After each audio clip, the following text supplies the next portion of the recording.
Set तो कर दे। Drugs यानी नशा। आजकल स्कूल और कॉलेजेस के बाहर ड्रग्स का खरीदा और बेचा जाना बड़ी आम बात है। स्कूल और कॉलेजेस लगातार अच्छे रिजल्ट्स के लिए अपने स्टूडेंट्स पर प्रेशर बनाए रखते हैं। इंस्टीट्यूट और पेरेंट्स की इस लड़ाई में पिसते हैं बच्चे। उनके कंधों पर जो उम्मीदों का बोझ होता है उससे इंस्टेंट रिलीफ की उन्हें जरूरत पड़ती है और ये इंस्टेंट रिलीफ देते हैं ड्रग्स। लेकिन कुछ पल का रिलीफ देने वाले ये ड्रग्स उसके बाद हमारे बच्चों की जिंदगी दीमक की तरह धीरे धीरे खत्म करते हैं और हमें पता तक नहीं चलता। आज भी आप में से कईयों को ये पता नहीं होगा कि इस वक्त आपके बच्चे के बैग में ड्रग्स हैं।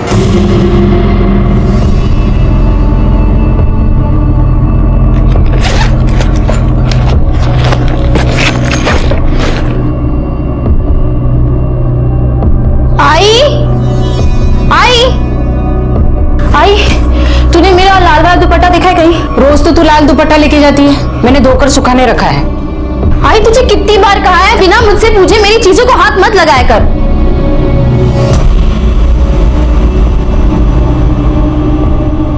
अरे बेटा ये दुपट्टा गीला है और तू दो दुपट्टे का क्या करेगी? अब तू नहीं समझी गया। बेड़ी कुटली।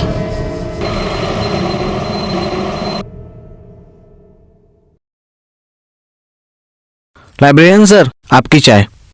Thank you.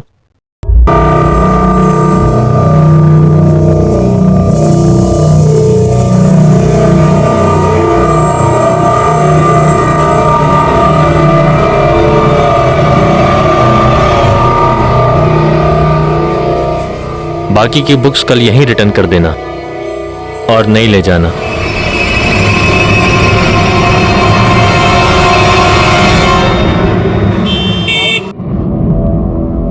आज ना मैं तेरे लिए भिंडी की भाजी लेके आने वाली थी, पर भैया है ना भाव ही नहीं कम कर रहा था। शालिनी, शालिनी, सोच क्या रही है? खाना खा। आजकल मैं देख रही हूँ तू मुझसे बातें छुपा रही है। नहीं आई, कुछ नहीं, तुझे कोई तो बात जरूर है।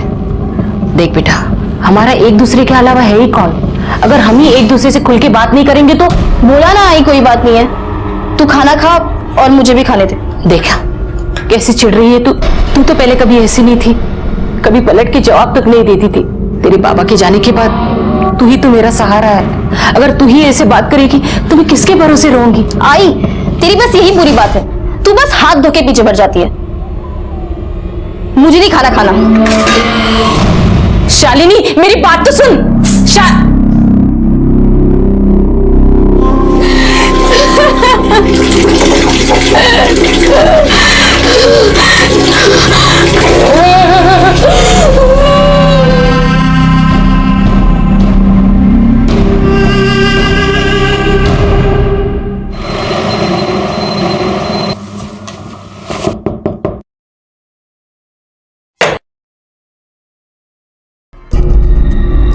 घर का एग्रीमेंट करके 15 दिन हो गए, डिपॉजिट के पैसे कभी मिलेंगे?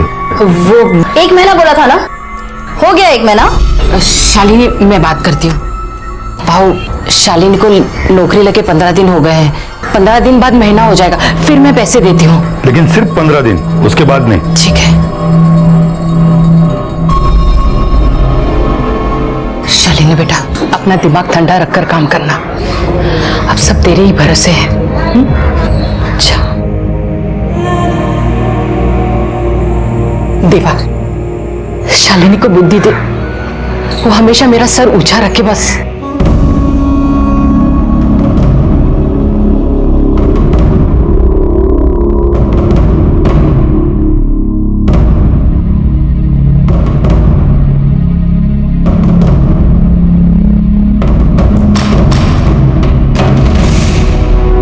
ड्रग्स के आड़ में जुर्म का एक ऐसा सिलसिला शुरू हुआ जिसकी चपेट में कई बेगुनाह जिंदगियां आईं और बर्बाद हो गईं। 5 पैकेट जास्ती दे रहा हूँ, अपन को टारगेट पूरा करना है। ठीक है, मैं बेचने का ट्राई करती हूँ।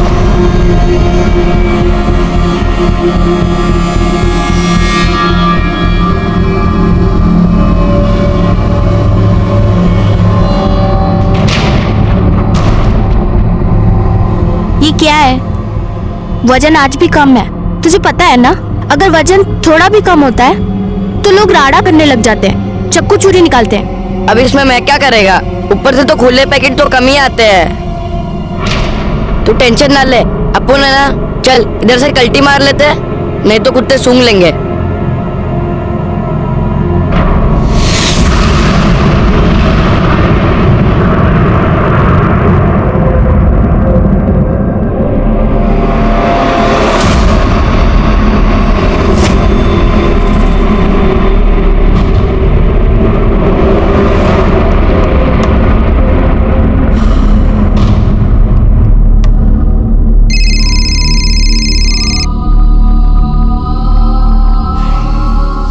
गरम वड़ा पाव 4 बजे पैक रोड पे चलेगा।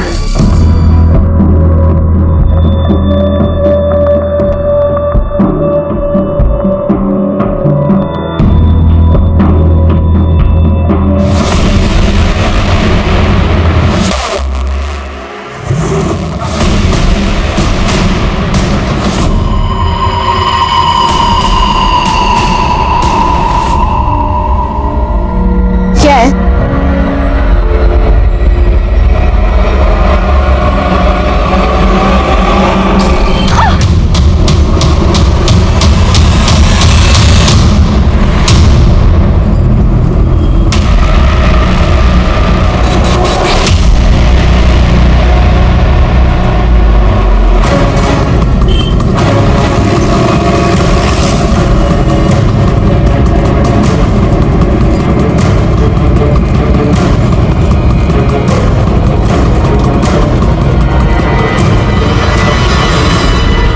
गले पे स्ट्रैंगुलेशन मार्क्स हो सकता है, इसी दुपट्टे से गला घोट के मार दिया गया।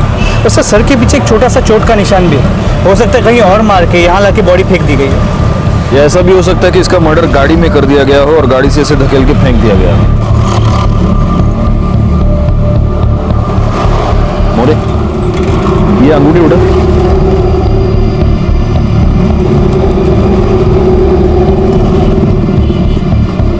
साइज से तो ये अंगूठी इसकी नहीं लगती। हो सकता है कातिल की हो। मतलब कातिल जब उसे मारकर धकेलने की कोशिश कर रहा था तब लास्ट मोमेंट पे उसने कातिल का हाथ पकड़ लिया और गलती से कातिल की अंगूठी इसके हाथ में आ गई। अच्छा, विक्टिम की आइडेंटिटी का कुछ पता चला? सर, ये बैग में से ये आधार कार्ड और ये आइडेंटिटी कार्ड मिला है। सिटी कॉलेज में इंटीग्रेटेड मैनेजमेंट कोर्स की फर्स्ट ईयर की स्टूडेंट थी। शालिनी कुंडलित, भगत सिंह नगर, गोरेगांव वेस्ट। सर, एक इम्पोर्टेंट बात, इसके बैग से ये पैसे मिले, ये ग्राम वेइंग मशीन और ये पुड़िया मिली।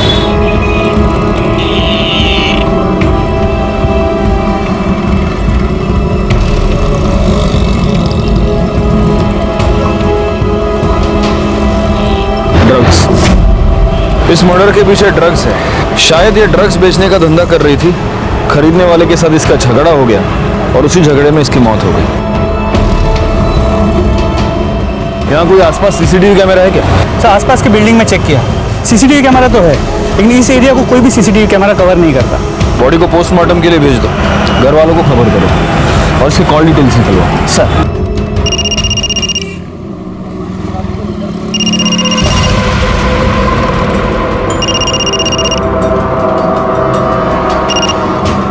हेलो,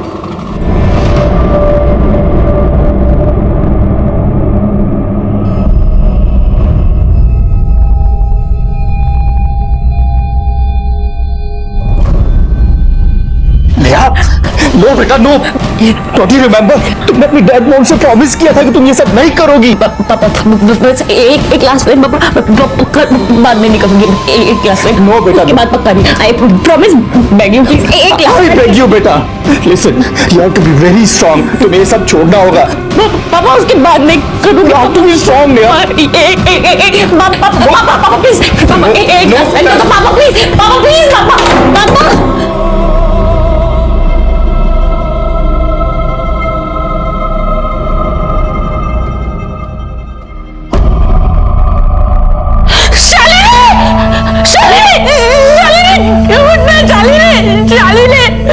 तू मुझे छोड़ के नहीं जा सकती है ना, नहीं जा सकती। मैं किसके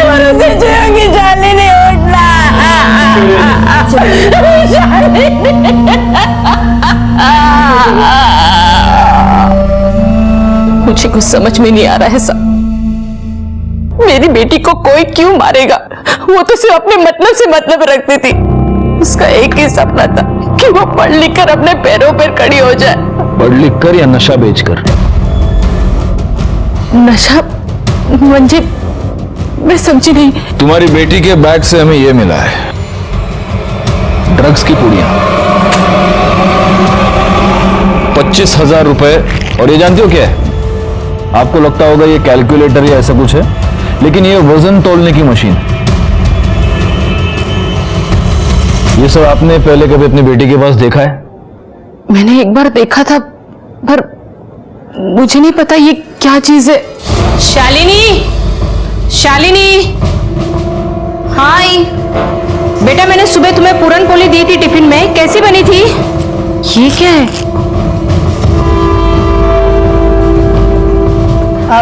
ये क्या है बेटा? आई, ये कैलकुलेटर है, वो पढ़ाई में काम आता है ना।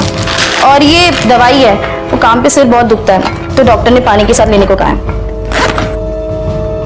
आई, तो कुछ भी सोचने लग जाती है, कुछ पता तो है नहीं तुझे। आगे से मेरी चीजों को बिना मुझसे पूछे हाथ मत लगाना, ठीक है? आपकी बेटी ड्रग्स करती थी? 100% नहीं साहब। इसका मतलब है वो सिर्फ ड्रग्स बेचती थी। क्यों बेचती थी? घर में पैसे की तंगी थी? थोड़ी बहुत तंगी तो सब घर में होती है साहब। उसके पापा के गुजरने के बाद जो इंश्योरेंस के पैसे आए, उसके इंटरेस्ट से ही हमारा घर चलता था। कभी बड़ी रकम देनी हो, जैसे घर का डिपॉजिट, तभी टेंशन होती थी। घर का एग्रीमेंट करके 15 दिन हो गए, डिपॉजिट के पैसे कभी मिलेंगे? तो उस वक्त आप मैनेज कैसे करती थी? मैं अपना सोना गिरवी रखकर कर्जा लेती थी। सोनार को सूद देना हो तो धीरे धीरे देती थी। शालिनी ने आपको कभी पैसे दिए? साहब, उसने कहा कि काम चालू है। साहब, मेरी बेटी ऐसा नहीं कर सकती। उसने अपने मेहनत से इतने बड़े कॉलेज में स्कॉलरशिप में एडमिशन ली है। उसको सिर्फ पढ़ने का शौक था और कुछ नहीं। शालीन बेटा, चल गणपति बापा का दर्शन करके आते हैं। आई तू जा ना, मुझे पढ़ाई करनी है। कितना पढ़ाई करेगी तू? रोज तो पढ़ती है तू। देख, गणपति बापा का त्योहार ना साल में एक ही बार आता है। मुझे अकेला जाना अच्छा नहीं लगता। चल ना मेरे साथ। अगर तू भी आएगी ना तो पापा तुझे आशीर्वाद देंगे और तू बहुत पढ़ाई करेगी। हाँ आई देख, तू मेरी वजह से ना अपना त्योहार खराब मत कर, ठीक है? तू जा, अपने लिए भी आशीर्वाद मांग और मेरे लिए भी, ठीक है? मेरी बेटी हीरा थी पूरे मोहल्ले में। लड़कियां क्या, लड़के भी उसके जैसा बनना चाहते थे। फिर पता नहीं वो ऐसे कैसे भटक गई। क्यों मारा उसको किसी ने? देखिए, अगर आप सच कह रही हैं तो हम पता लगा कर रहेंगे कि वो इस ड्रग्स की दलदल में कैसे फंसी और उसका खून किसने किया। हाँ, एक और बात, क्या आप इस अंगूठी को पहचानती हैं? शालिनी की है? नहीं साहब। आपकी है? हमें ये अंगूठी मर्डर स्पॉट से मिली। कहीं आप वहां? साहब, अगर मैं वहां होती तो क्या अपने बेटी को मरने देती मैं?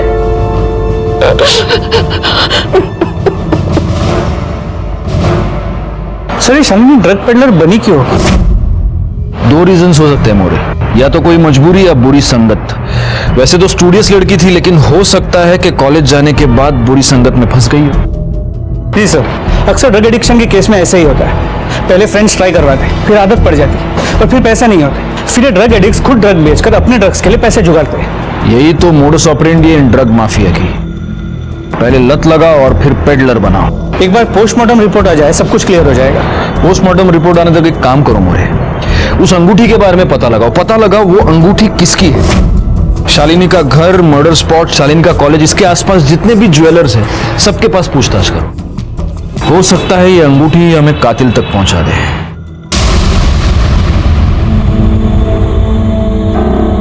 नेहा, नेहा, नेहा, नेहा, बेटा उठो, तुम यहाँ क्यों सो गई? हाँ? चलो उठो, खाना खाना खा लो, 3 दिन से तुमने कुछ नहीं खाया। चलो उठो। पापा कुछ खिलाना है तो मैं ड्रग्स का पैकेट खिला दूं प्लीज। नो पापा प्लीज। बेटा तुमने अपनी मम्मी का प्रॉमिस लिया था ना। नो लास्ट टाइम पापा पक्का I said no, you have to be strong now. पापा प्लीज पापा मैं बैठो प्लीज पापा एक पापा प्लीज पापा प्लीज। अच्छा उठो उठो। पापा प्लीज पापा एक बार पापा चलो।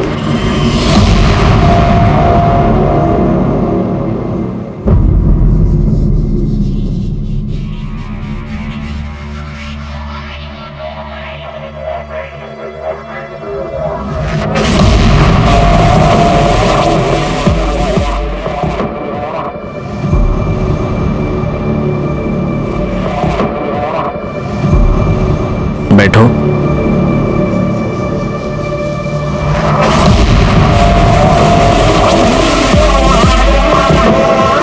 कब तक ये सब करती रहूंगी सर मैं? जब तक तुम मेरे पूरे पैसे चुकता नहीं कर देती तब तक। Good luck.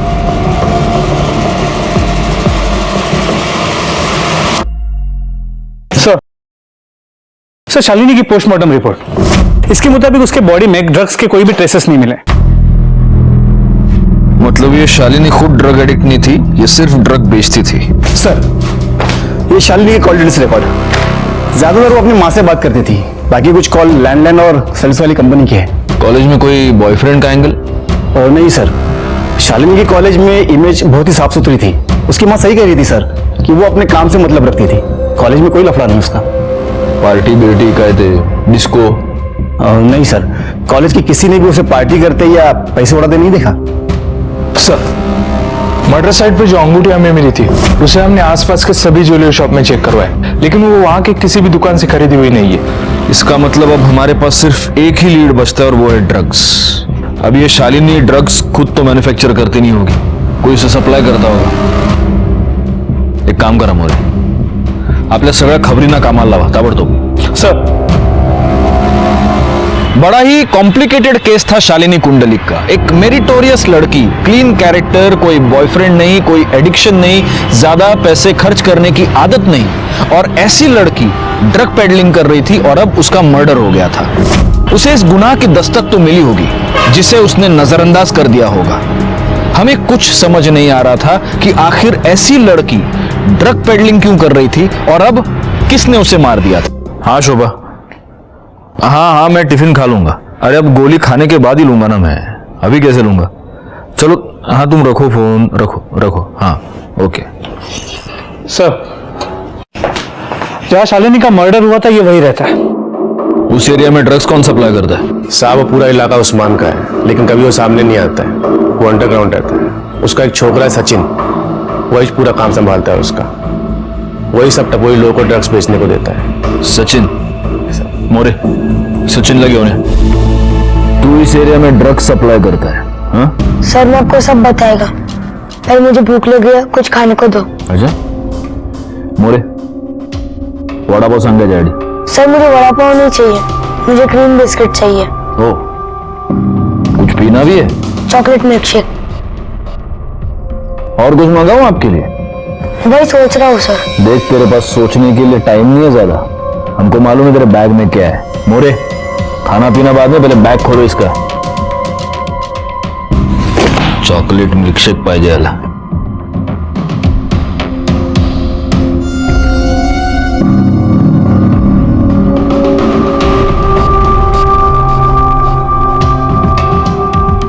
ये ड्रग्स, और ये तू जिनको ड्रग्स बेचता है उनका हिसाब है ना?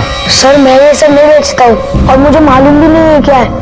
कोई मुझे देता है और बोलता है कि इसको उसको जाके दे, क्या तुम्हें दे आता है। कौन बोलता है? सर वो मैं आपको नहीं बता सकता, वो मुझे जान से मार देगा। मारेगा? कैसे मारेगा? तू पुलिस स्टेशन में बैठा है ना। सर आप मुझे जेल में डालो, नहीं तो मुझे जान से मार दो, लेकिन मैं आपको नहीं बताऊंगा।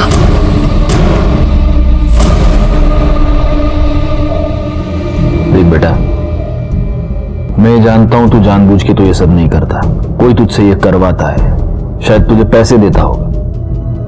क्यों करता है ये सब? हाँ सर मेरी मां बिस्तर पे पड़ी है, उसके इलाज के वास्ते पैसे नहीं है। किसी ने बोला कि ये धंधे से पैसे जल्दी बनता है। छोटा पैकेट?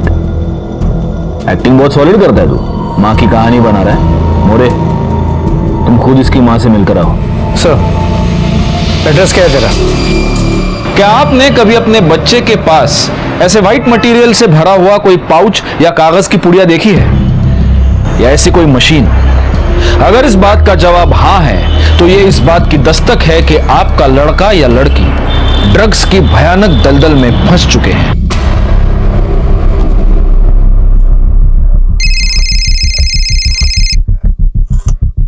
हाँ मोरे। सर ये सचिन सच बोल रहा है, उसकी माँ की तबीयत वाकई काफी खराब है। एक काम करो, पुलिस फंड से इसकी माँ के इलाज के लिए पैसे का अरेंजमेंट करो। जी सर। तुम्हारे माँ के इलाज का अरेंजमेंट कर दिया मैंने। बिस्किट भी हो गए, मिल्कशेक भी हो गया। अब हमारी मदद करोगे?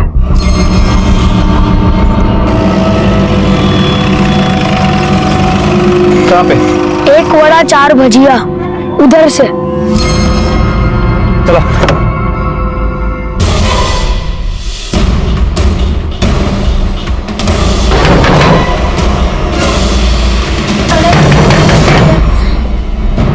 कौन?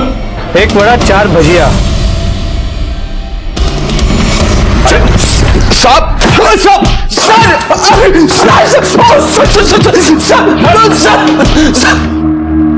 साले, कॉलेज के लड़के लड़कियों को तू ड्रग्स सप्लाई करता है? हाँ? अल्लाह कसम साहब सचिन झूठ बोल रहा है, मैं ऐसा कुछ नहीं करता हूँ। अच्छा, पवार तोड़ा याला, और तब तक तोड़ना जब तक ये सच ना बोल दे। साहब मैं सच बोल रहा हूँ, अल्लाह कसम साहब, सच बोल, अरे सब सच बोल, अल्लाह कसम। इसके कॉल डिटेल्स निकलवाओ, चेक करो इसने शालिनी से कितनी बार बात की है, और लोकेशन की डिटेल्स भी, ताकि पता चले कि जब शालिनी का मर्डर हुआ तब ये कहाँ था। सर मुझे तो लगता है सचिन की तरह शालिनी को भी ड्रग पेडलर इस उस्मान नहीं बनाया, फिर दोनों की भी झगड़ा हो गया और उस्मान ने शालिनी को मार दिया। सीडीआर और लोकेशन की रिपोर्ट आने दो, सब क्लियर हो जाएगा। क्या कर रही है बेटा? नो, ओह माय गॉड, ये क्या किया बेटा? बेटा बस कुछ दिनों की बात है, तेरी आदत छूट जाएगी, you will be out of this addiction. Control yourself, तुम्हारी आदत छूटने वाली है बेटा। पापा मेरा मुझसे प्यार करते होगा तो एक लास्ट टाइम बस ड्रग से दो पापा, please, I swear on. No बेटा नो, प्लीज पापा, एक लास्ट टाइम प्लीज। प्यार कर लिया पापा आप ये ज्यादा सोचिए मत। ये एक सेकंड ना, ये नंबर है, बोल दीजिए बस, गरम गरम रहा पापा, मिल जाएगा प्लीज। नहीं पापा, वो यहाँ से मोबाइल से नहीं, वो गली के जो ग्रोसरी शॉप है ना, उसकी लैंडलाइन से ये नंबर है, ये डायल करना है प्लीज पापा। एक लास्ट टाइम इसके बाद तो नहीं आता है कभी नहीं, आई स्वेयर ऑन कभी पक्का पापा, प्लीज ला दो एक लास्ट टाइम प्लीज पापा।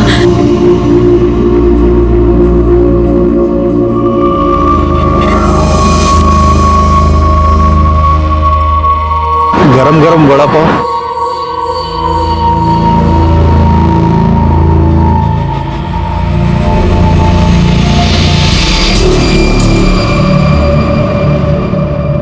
मोरे, या चाय दे।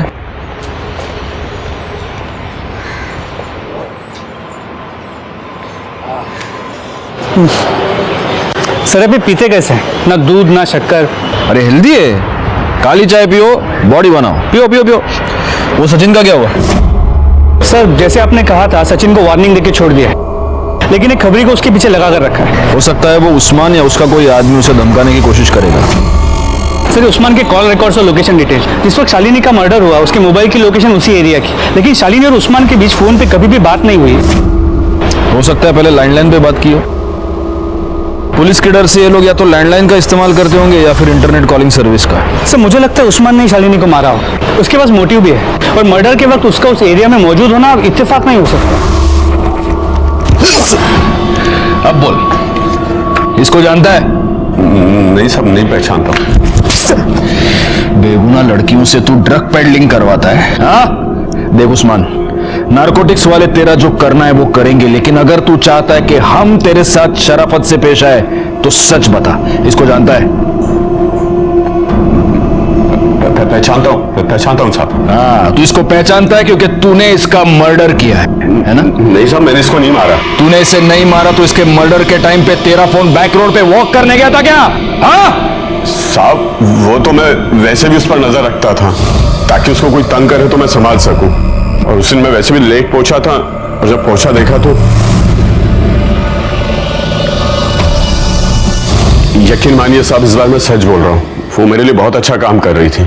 ऐसे में उसको मैं क्यों मारूंगा या किसी और से क्यों मरवाऊंगा? सर हो ना हो ये उस्मान झूठ बोल रहा है। लेकिन हो सकता है सच भी बोल रहा हूँ। लेकिन सर अगर उस्मान सच बोल रहा है तो फिर करे क्या? शालिनी के मर्डर केस में हमारे पास वो एक ही सस्पेक्ट है और जो रिंग मिली है उससे अब तक हमें कोई लीड नहीं मिल पाया।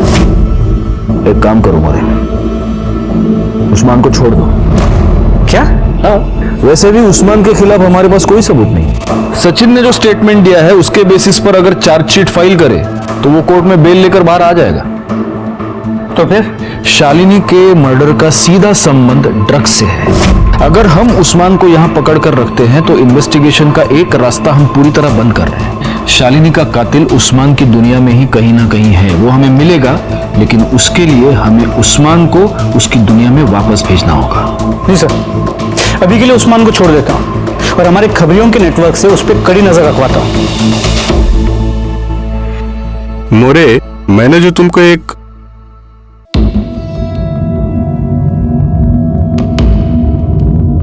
तुम्ही इकडे क्या करूं साहब,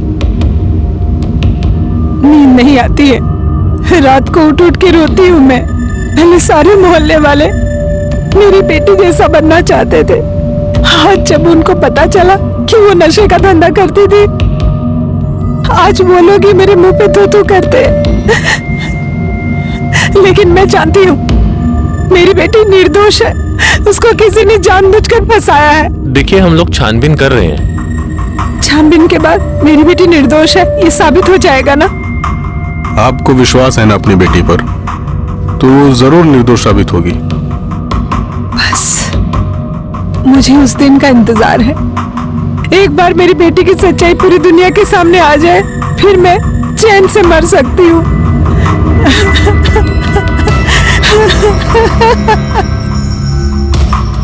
शालिनी मर्डर केस कॉम्प्लिकेशन से भरा हुआ था। इस केस में हमारे सामने एक लीड आ जाती, हम उसे इन्वेस्टिगेट करना शुरू कर देते और कुछ दूर जाते ही हमारे सामने डेड एंड आ जाता। लेकिन ऐसे में ही इस केस में हमारे सामने एक नया क्लू आया। सलाम साहब। साहब ये सुरेश है, ये उधर ही रहता है जिधर शालिनी की मौत हुई थी। ये आपको कुछ बताना चाहता है। साहब शालिनी के जहाँ मौत हुई ना, वो वीक में 2 बार जरूर आती थी और उधर उसका किसी के साथ झगड़ा हुआ था।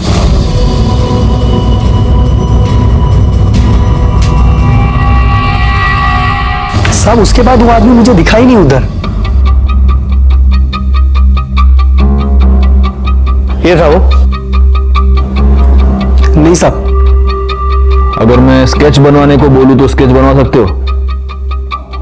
साहब स्केच बनवाना मुश्किल है, लेकिन साहब वो सामने आया तो उसको मैं पहचान लूंगा। ठीक है, अगर स्केच बनवाने की जरूरत पड़ी तो बुला लूंगा तुमको। साहब एक और बात, जैसा शालिनी लाल दुपट्टा डाल के ड्रग्स बेचती थी, वैसे ही दूसरी लड़की लाल दुपट्टा डाल के ड्रग्स बेच रही है।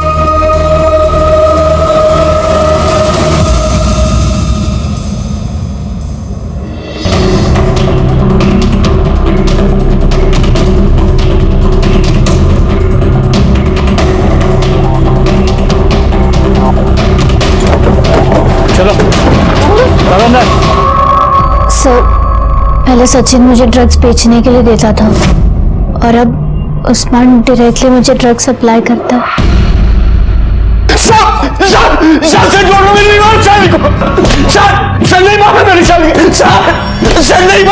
पवार थांबा। पहले शालिनी और अब सिल्क। भोली भाली पढ़ने लिखने वाली लड़कियों को तू ड्रग पेडलर बनाता है, उनका इस्तेमाल करता है और फिर उनका खून कर देता है। शालिनी के साथ तूने यही किया और अब सिल्क के साथ तू यही करने वाला था। खुदा कसम साहब, इतनी मार खाने के बाद झूठ बोलने की हिम्मत नहीं बची। मैं उन लड़कियों के बारे में कुछ नहीं जानता, वो तो बस पैसे कमाने के वास्ते कोई उनको मेरे पास भेजता था। बस सब इतना ही पता और कुछ नहीं पता। कौन? Sir sir sir please sir मारो मत प्लीज। नहीं सर सर बताता हूँ सर, मेरा विश्वास करो सर, मैं सिल्क को सिर्फ मदद करता था। उसको पैसों की अर्जेंट जरूरत थी तो मैंने उसे उस्मान के पास भेजा था। फोटो दे। इसको भी तूने उस्मान के पास भेजा था? हाँ सर। और फिर तूने ही इसको मार दिया? नहीं सर, मैंने इसे नहीं मारा है सर, मैंने इसे भी पैसे कमाने के लिए उस्मान के पास भेजा था सर। ये अजीब है नहीं मोरे?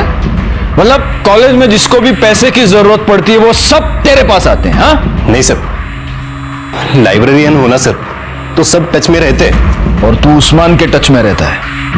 कब से है तू उसकी टच में? जब मैं स्कूल में था तब मुझे किसी ने उस्मान के पास ड्रग्स बेचने के लिए भेजा था, तभी से जिसको भी पैसों की जरूरत पड़ती है तो मैं उस्मान के पास ही भेज देता हूं।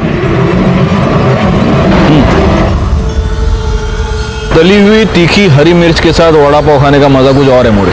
अरे लो ना, लो तुम्हारे लिए मिर्ची मंगाई है मैंने, खाओ खाओ खाओ। सर ये प्रणव, मुझे लगता है हमसे कुछ तो छुपा रहा है, वरना दो सीधी सादी लड़कियां अपने फाइनेंशियल प्रॉब्लम लेके उसके पास क्यों डिस्कस करने जाएंगी और फिर उसके कहने पे ड्रग पेडलिंग करने लगेगी। बहुत ही मसीहा बनता ही है। इसकी सारी कुंडली निकालो, घर में कॉलेज में सब जगह पता करो इसके बारे में, CDR मोबाइल लोकेशन सब चाहिए मुझे। और वो सिल्क, उसका क्या करना है? उसके माँ बाप को बुलाओ और वार्निंग देके छोड़ दो, और माँ बाप को बोलना बिजनेस पे कम और लड़की पे ज्यादा ध्यान दे। सर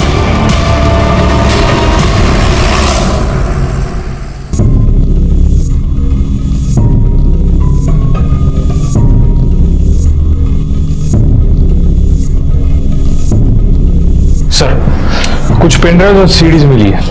सर इसमें कॉलेज के डॉक्यूमेंट्स, मतलब मैंने पूछा डॉक्यूमेंट्स है? सिर्फ कॉलेज के डॉक्यूमेंट्स। दिखा सर सच में इसमें कुछ नहीं है सर।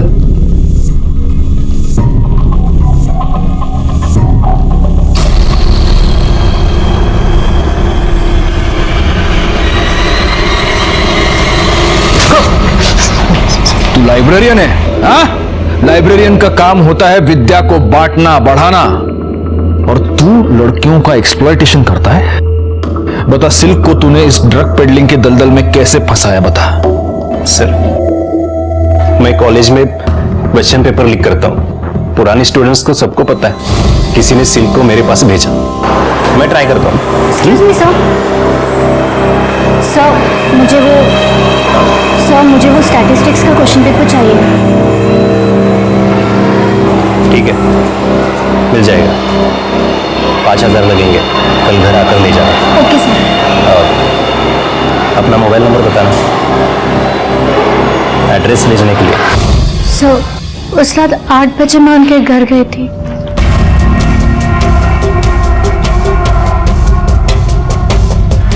बस 2 मिनट।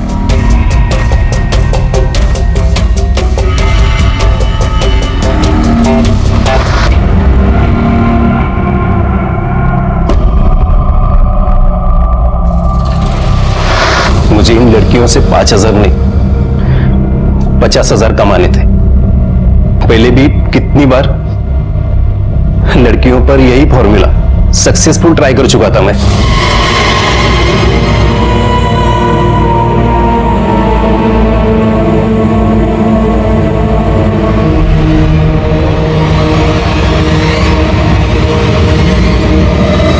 फिर जब नेक्स्ट डे मॉर्निंग मैं नींद से उठी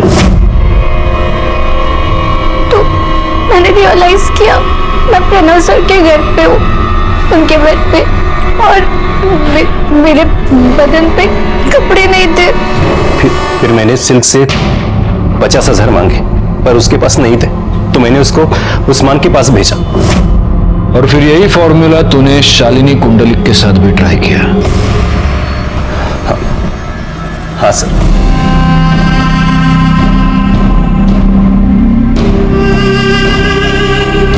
पर उसे क्वेश्चन पेपर नहीं चाहिए था, उसको तो मैंने प्यार के जाल में फंसा था। सर बताइए ना क्या बात है, वो एक्चुअली मुझे लेट हो रहा है। हाँ,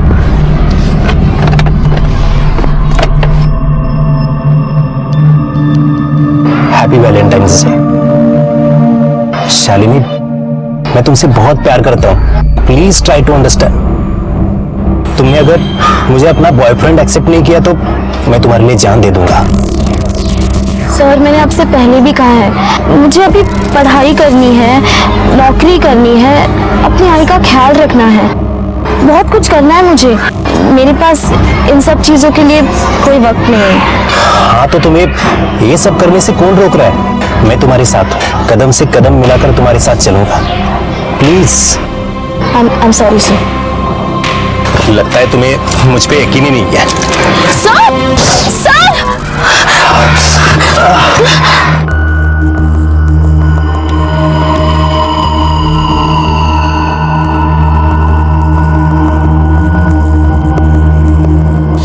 फिर शालिनी को भी तुमने सिल्क की तरह इस ड्रग पेडलिंग के जाल में फंसाया, लेकिन शालिनी ने कुछ दिनों के बाद तुम्हारे लिए काम करने से, तुम्हें पैसे कमा कर देने से इनकार कर दिया और इसलिए तूने शालिनी का खून कर दिया।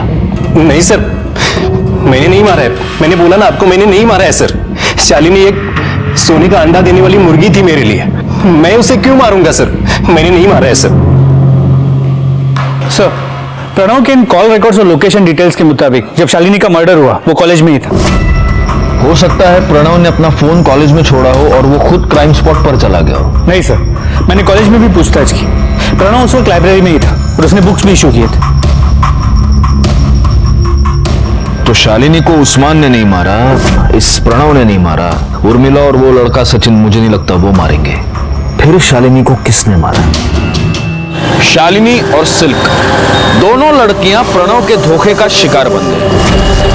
दोनों ने जुर्म की पहली दस्तक नहीं सुनी और अपनी एक गलती छुपाने के लिए बड़ी साजिश का शिकार बन गई। सिल्क को तो हमने बचा लिया, लेकिन शालिनी अपनी जान गंवा चुकी। गुनाह और गुनहगार एक ही कड़ी में बंधे हमारे इर्द गिर्द घूम रहे थे, लेकिन अब भी हम शालिनी के कातिल तक पहुंच नहीं पा रहे थे। और उसी वक्त इस मामले में एक नया ट्विस्ट हमारे सामने आया। हेलो, क्या? कहां पर? ठीक है, हम पहुंचते हैं। सर, एक इमरजेंसी केस है।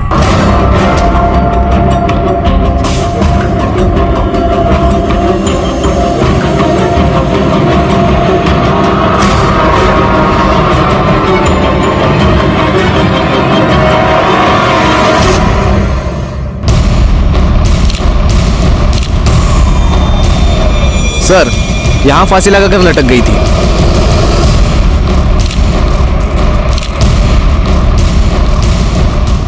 आपको इस सुसाइड के बारे में पता कैसे चला? मैं सर ऑफिस से आया था सर, मैंने देखा मेरी बेटी ने सुसाइड कर लिया। कोई सुसाइड नोट? नहीं सर। सर, कुछ तो लफड़ा था। घर से हमेशा दिन हो या रात जोर जोर से आवाजें आती रहती थी। चल, गेट अप, पापा, आपके पैर पड़ प्लीज पापा, बस एक स्ट्रिप पापा, प्लीज प्लीज पापा, प्लीज अच्छा, उठो उठो पापा प्लीज। सर, वो मेरी बेटी की तबीयत बहुत खराब रहती थी, वो चिल्लाती थी और मैं उसे संभालता था। तबीयत तो खराब थी साहब, लेकिन इससे पहले नया मैडम बहुत सुंदर दिखती थी, लेकिन अभी तो बिल्कुल मरी मरी सी दिखने लगी थी। इस नेहा के बारे में कोई अलग या कोई खास बात जो तुम्हें याद आ रही हो? हाँ साहब, याद आई। एक दिन जब वो अचानक मेरे पास आई।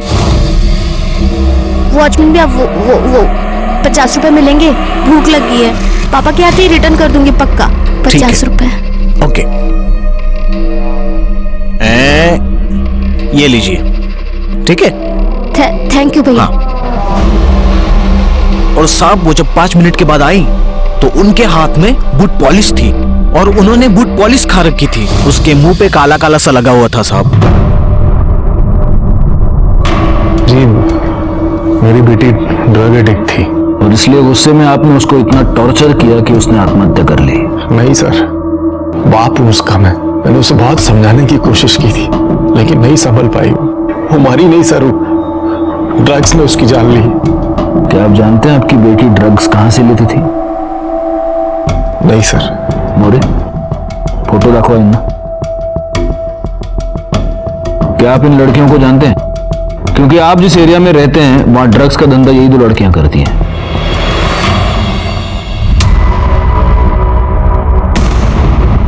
जी नहीं, मैंने इन्हें नहीं देखा भाई। आप एक 5 मिनट बैठिए, हमें कुछ फॉर्मेलिटीज कंप्लीट करनी है, हम आते हैं। एक्सक्यूज अस। मोरे आओ।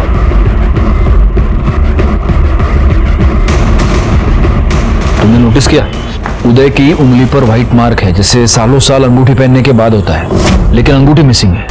मतलब शालिनी के बॉडी के पास जो अंगूठी मिली थी वो इसकी हो सकती है? हो सकती है। एक काम करो, इसके कॉल डिटेल्स और लोकेशन निकलवाओ, और वो जो अपना खबरी था ना, क्या सुरेश को बोला। सर।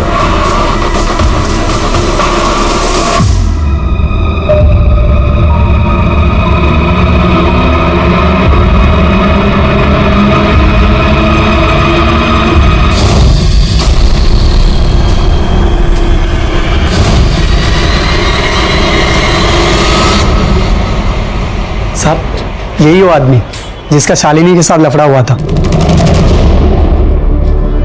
सर, उदय के कॉल डिटेल्स और मोबाइल लोकेशन। या मोरे। सॉरी उदय जी, आपको वेट करना पड़ा। क्या हुआ, आपकी उंगली में कोई प्रॉब्लम? ओह, लगता है आपकी अंगूठी खो गई है। हाँ जी हाँ, वो आदत थी ना, और एक बार आदत पड़ जाए तो छूटना मुश्किल हो जाता है। नहीं, मुझे एक बात बताइए, कहीं ये तो नहीं है आपकी अंगूठी?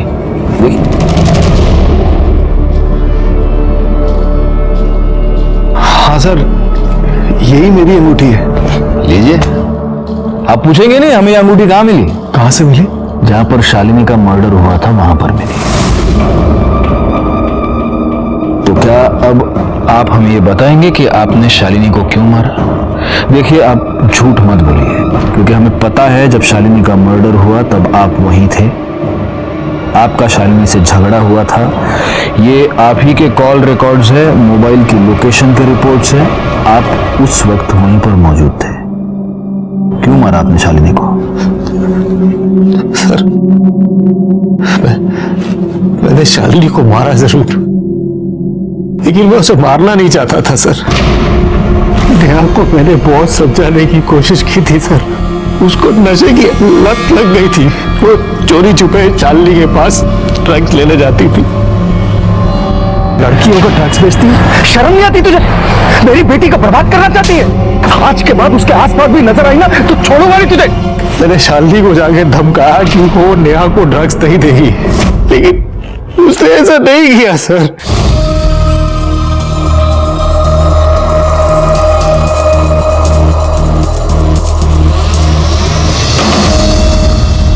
क्या है?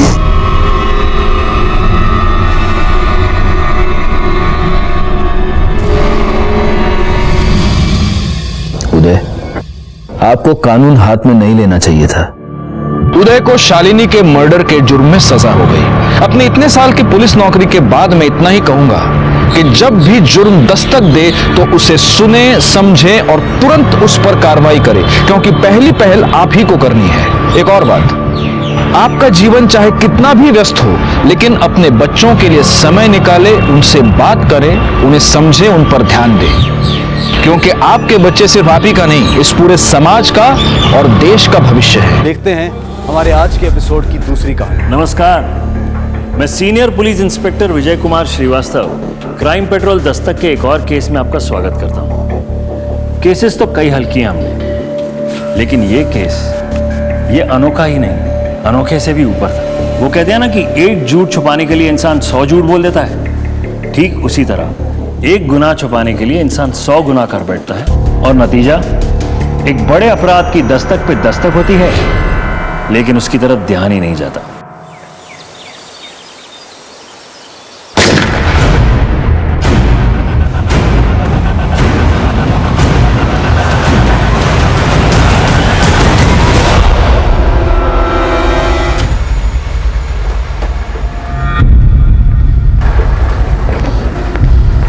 कहाँ है वो?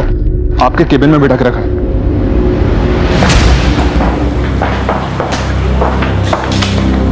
हाँ, क्या नाम है तुम्हारा? गर्व शर्मा। ये कट्टा कहाँ से लाए? मेरा ही है। तुम्हारा है? क्या किया तुमने? मैंने अपनी मम्मी का मर्डर किया है। मर्डर? अपनी मम्मी का? क्यों?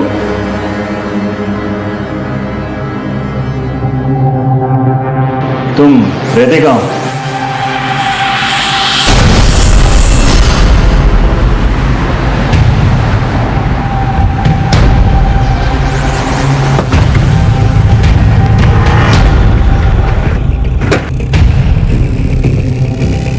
हटिए हटिए।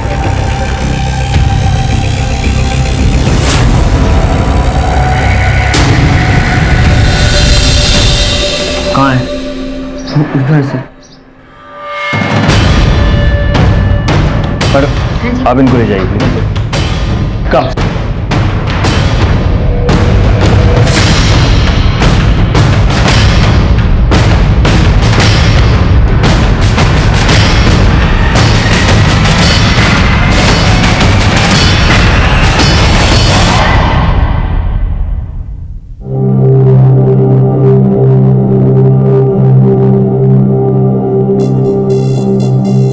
हमारी गोली पॉइंट ब्लैंक रेंज से मारी गई। सर बॉडी तो देखकर लग रहा है कि मर्डर तकरीबन 1 घंटे पहले ही हुआ है। सना, यस सर। फॉरेंसिक टीम को बुलाओ, फिंगरप्रिंट्स और सारे माइन्यूट डिटेल जमा करो। और कौन कौन रहता है इस घर में? सर यहाँ 3 लोग रहते हैं, कोमल, उसके ससुर जी सोमनाथ जी और पोता गर्ग। मैंने सोमनाथ जी को फोन किया है, वो भी बस आते ही होंगे। आप पड़ोसी हैं? जी सर, मैं यहीं रहती हूँ। गोली चलने की आवाज तो सुनी होगी? जी सर, मैं यहीं छत पर अचार डाल रही थी, तभी आवाज सुनाई दी। सर उस वक्त मैं समझ नहीं पाई कि वो गोली की आवाज थी, लेकिन थोड़ी देर के बाद मैंने गर्ग को यहीं से निकलते हुए देखा। उसके हाथ में बंदूक थी, मुझे लगा कुछ गड़बड़ है और मैंने अंदर जाकर देखा तो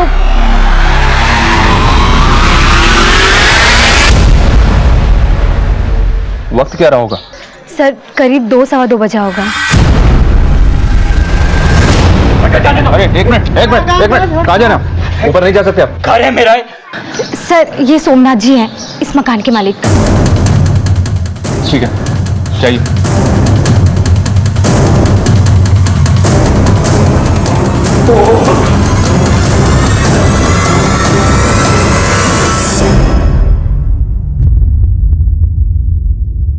ऐसे हो क्या है सब? क्या आओगे?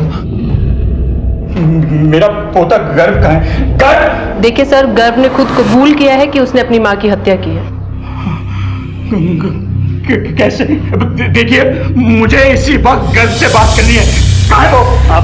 आप इस बात नहीं कर सकते, प्लीज आप। ऑफिसर देखिए, मेरा पोता है, मैं उसका दादा हूँ। सर प्लीज ऑफिसर मेरी बात सुनो। देखो यार, मेरी बहू मरी पड़ी है और मेरे पोते से तुम लोग बात भी नहीं करने दोगे।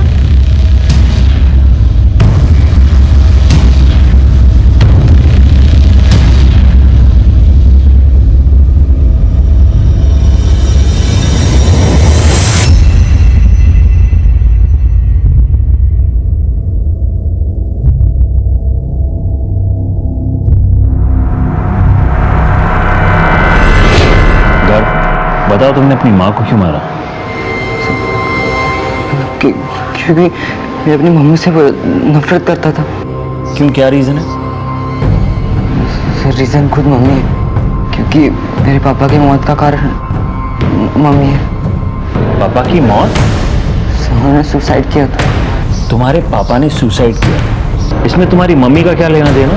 सर क्योंकि मेरे पापा ने अपने सुसाइड नोट में मम्मी को ही अपनी मौत का जिम्मेदार ठहराया है। कहाँ है सुसाइड नोट?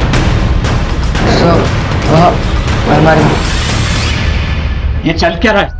मुझे अंदर जाने दीजिए, मुझे गर्व से बात करनी है। हटिए। Sir please, sir please. देखिए वो जो भी कुछ कह रहा है ना, वो सब सरासर गलत कह रहा है। आप अपने सीनियर को बुलाइए, मैं बात करता हूँ उनसे। अभी सर बात कर रहे हैं, जैसे ही बाहर आएंगे आप मिल लीजिए। देखिए मैं भी मिलिट्री से रिटायर्ड ऑफिसर हूँ, आप मुझे इस तरह से नहीं रोक सकते। सर प्लीज समझिए, रूल्स हैं हमारे भी कुछ, प्लीज। कहाँ? इस दरबार में।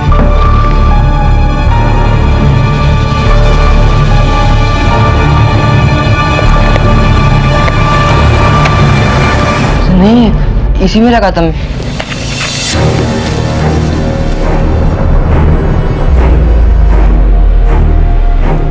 कहाँ गया? यहाँ है? सर यही था वो। कब की तुम्हारे पापा ने आत्महत्या? 3 महीने पहले। 3 महीने पहले तुम्हारे पापा ने आत्महत्या की, तो आज ही के दिन तुमने बदला क्यों लिया? क्योंकि 3 दिन पहले पढ़ा था मैंने सुसाइड नोट। लेकिन वो सुसाइड नोट है कहाँ? पता नहीं, मैंने यहीं पे रखा था।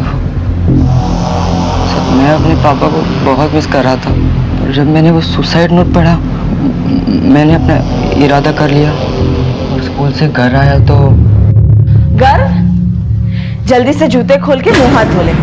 मैंने तेरे लिए गुलाब जामुन बनाए हैं, तुम्हारे पापा को भी पसंद थे ना। बंद करो नाटक। अगर इतना ख्याल रखती मेरे पापा का तो जान नहीं लेती उनकी तुम। ये क्या बोल रहा है? किसने कहा है सब तुमसे? पापा ने। क्या बकवास कर रहा है? पागल हो गया है क्या? झूठ है ये। झूठ ये नहीं मम्मी, झूठ वो है तुम आज तक हमसे बोलती आ रही हो। तुम ही ने मेरे पापा को मारा है, तुम ही ने मेरे पापा को मारा है, तुमने मेरे पापा की जान ली है। क्या कर रहे हो? वो कट्टा तुम्हारे पास कहां से आया? कट्टा घर पर ही था। घर में कहां से आया? कौन लाया? पता नहीं, कई दिन से ड्रॉअर में ही पड़ा था। क्या कर रहे हैं आप? कहाँ ले जा रहे हैं? मैं इसे आपको ले जाने नहीं दूंगा। अरे ऑफिसर में छोटा बच्चा है, आप समझ अंडरस्टैंड। आपको जो कुछ भी कहना है पुलिस स्टेशन आके। अरे ऑफिसर, आप ऐसे कैसे कर सकते हैं? मेरी बात तो सुनिए आप।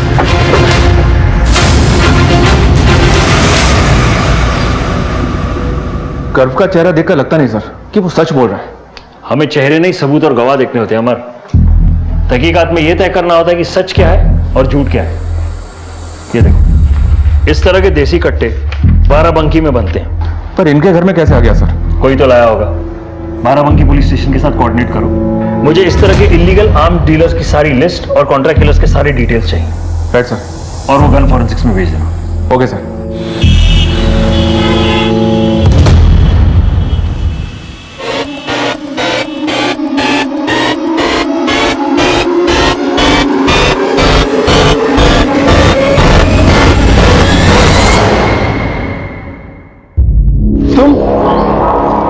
अभी तक डिलीट नहीं किया ना आपने ये वीडियो? इस ताका झाकी के चक्कर में ना एक दिन बहुत बुरा फंसेंगे आप। अरे कब तक मैं आपको इन पछड़ों से निकालती फिरूंगी?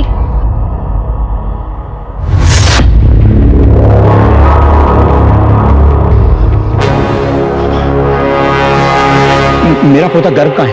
अंदर है। आप ऐसे नहीं अंदर जा सकते। छोड़ो, क्योंकि ऐसे अंदर नहीं जा सकते। अरे एक आपकी पुलिस टीम ठीक से काम नहीं कर रही है। उस बच्चे ने आकर आपसे कुछ भी कहा और आपने मान लिया। क्या लगता है कि वो बच्चा हत्या कर सकता है, वो भी अपनी मां की? ये कोई मामूली बात नहीं है। सोमनाथ जी, ये हम नहीं कह रहे हैं, कर्व ने खुद इकबाल जुर्म किया है।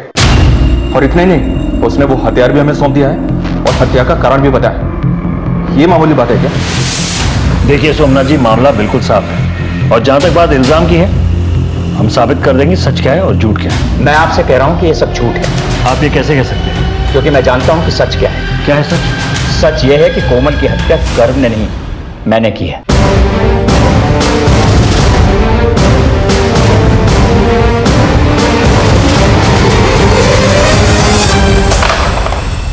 हम मुजरिमों के पीछे काफी भाग दौड़ करके उन्हें पकड़ते हैं, कई तरकीबें आजमाते हैं उनसे जुर्म कबूल करवाने की। मगर इस हत्याकांड में दो लोग खुद चलकर हमारे पास आए थे और दोनों ही जुर्म का इकबाल कर रहे हैं। मैंने अपनी मम्मी का मर्डर किया है। कोमल की हत्या गर्व ने नहीं, मैंने की है। कभी कभी प्लेट में सजी सजाई कोई चीज मिल जाए तो शक और गहरा हो जाता है। देखते जाइए, ये तो एक मोड़ आया है, अभी आगे कई और मोड़ बाकी हैं, कई और झटके बाकी हैं।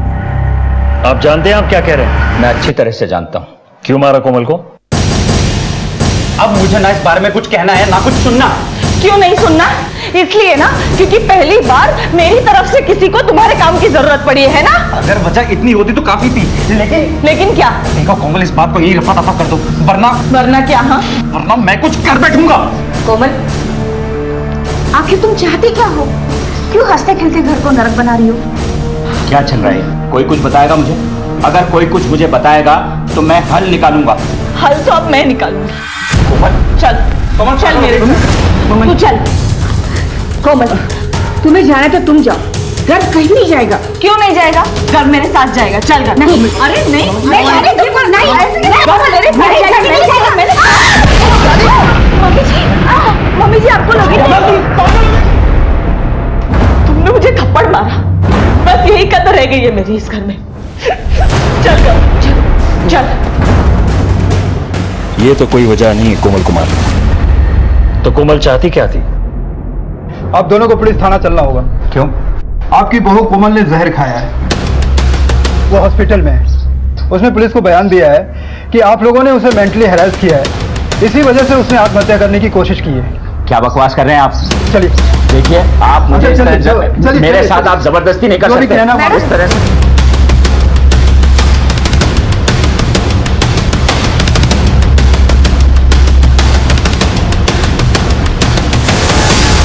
इतना सब कुछ होने के बाद भी मैंने दोनों को मिलाने में कोई कसर नहीं छोड़ी।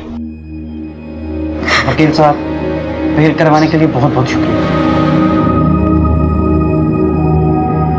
सुनील, तू कुछ बताता क्यों नहीं है? तुम दोनों के बीच किस बात को लेकर इतना तनाव है जो बात यहां तक पहुंच गई?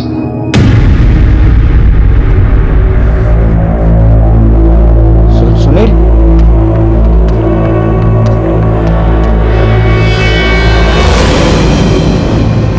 सुनील, तुझसे एक बहुत जरूरी बात करनी है।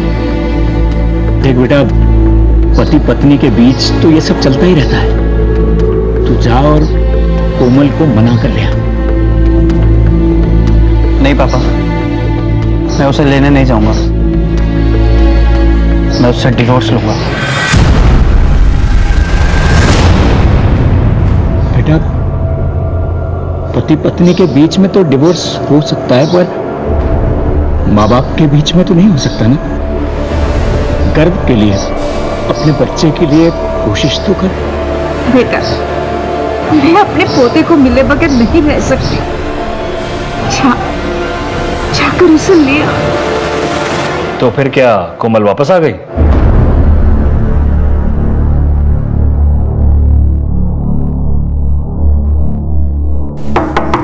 सुनील,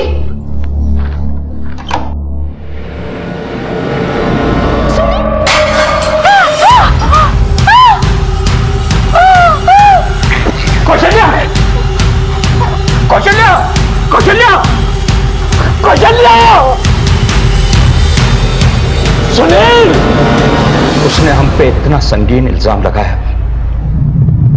जिसकी वजह से मेरे इकलौते बेटे ने आत्महत्या कर ली। उस सदमे में मेरी पत्नी चल बसी। हमारा हंसता खेलता परिवार बर्बाद हो गया। मगर उसी दिन मैंने ठान लिया था, मैं आपके साथ घर लौटने को तैयार हूं, लेकिन मेरी कुछ शर्तें हैं। मुझे तुम्हारी सब शर्तें मंजूर हैं। बेटा, जो भी कुछ मेरा है वो तुम्हारा और गर्व का ही तो है। गर्व के लिए सही तुम मेरे साथ घर लौट चलो। अब मुझे यह बता दीजिए कि कैसे किया आपने ये सब?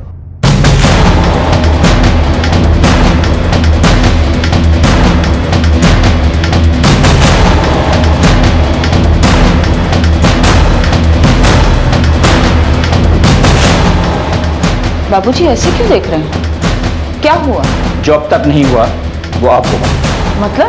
मतलब साफ है, तुम्हें अपने पापों का हिसाब देना होगा। बाबूजी, बाबूजी, नहीं, नहीं। आपकी बहू और बेटे में किस बात को लेकर लड़ाई होती थी?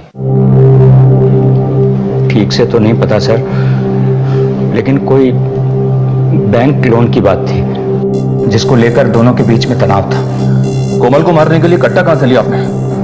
जी, सेल्फ डिफेंस के लिए लिया था। सेल्फ डिफेंस के लिए देसी कट्टा किससे लिया? बहुत दिन हो गए, याद नहीं है। आप एक फौजी और ये भी नहीं जानते कि गैर कानूनी हथियार रखना एक जुर्म है? जी जानता हूं, लेकिन सोमनाथ जी, गर्व ने अपने पापा के सुसाइड नोट की बात कही थी हमसे। क्या आपको पता है वो सुसाइड नोट कहां है? Suicide note?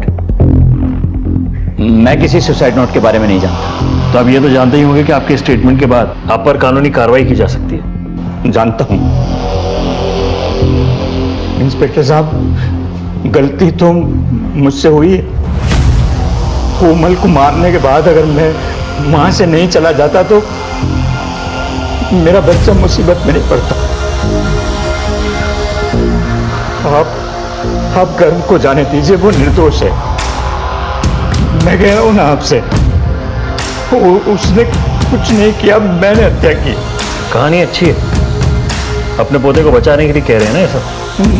नहीं साहब, ये कहानी नहीं है। मैंने आपको वो बताया है जो हुआ ठीक है, आपने अपना जुर्म कबूल कर लिया है और उसने अपना, लेकिन हम अपने तरीके से असली मुजरिम को पकड़ेंगे और उसके बाद ही नतीजे पे पहुंचेंगे कि कौन रहेगा और कौन जाएगा।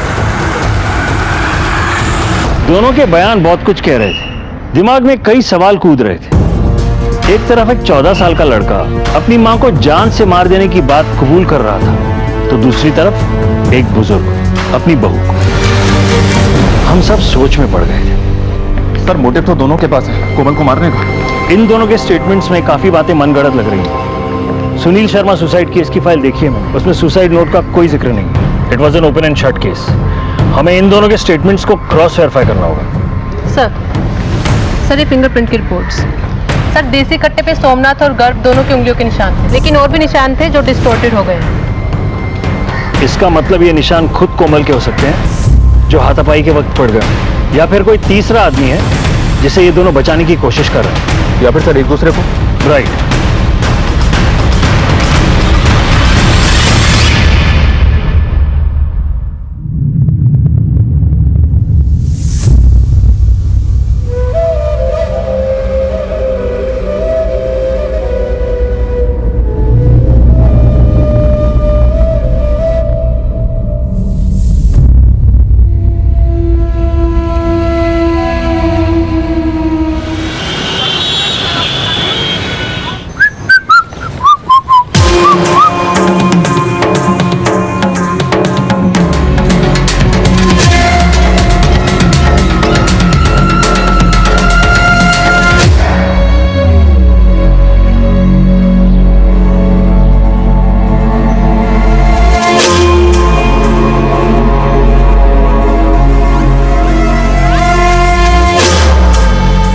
सर पिछले 15 मिनट से दोनों ने एक बार भी बात नहीं की। अमर करेंगे, घड़ा भर के छलकने में कुछ समय तो लगता है। बाराबंकी से कोई खबर? सुबह ही बात हुई थी सर, शाम तक डिटेल्स आ जाएंगी। देखो गन तो आई है और हत्या भी हुई है। अब जाहिर सी बात है कि गन इनके पास उड़कर तो नहीं आई, कोई लाया होगा। अब जब तक इस देसी कट्टे की गुत्थी नहीं सुलझ जाती, हम इन्हें क्लीन चिट नहीं दे सकते।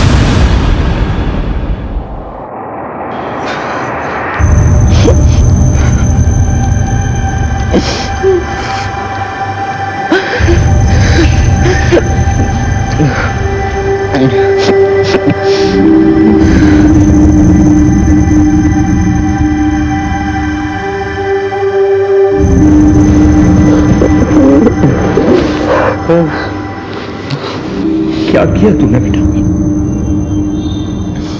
क्यों किया? बोल। अच्छा जाने दे, जो हुआ हो गया।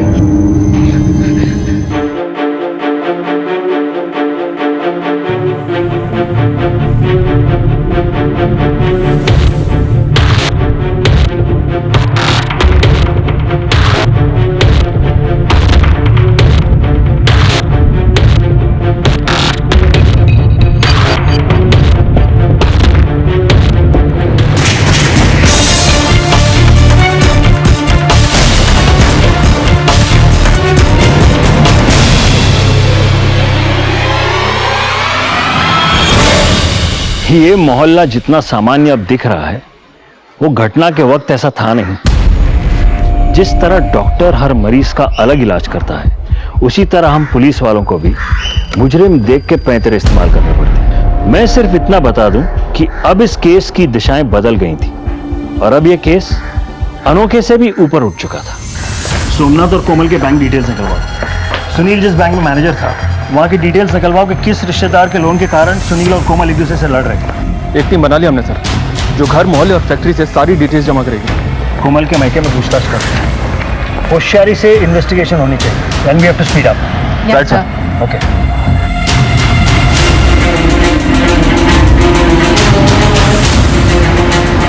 एक भरा खुशहाल परिवार था साहब, न जाने किसकी नजर लग गई। गर्व बाबा से तो बहुत प्यार करती थी कोमल मेम साहब।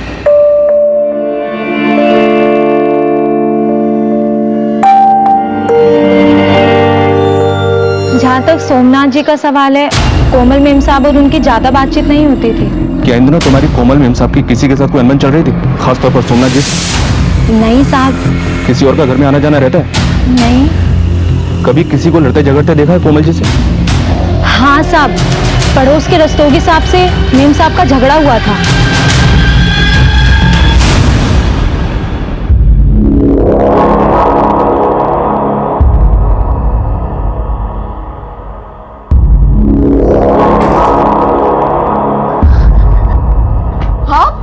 आप यहाँ क्या कर रहे हैं? अरे कोमल जी, ये अखबार बाहर पड़ा था, वही देने आया था।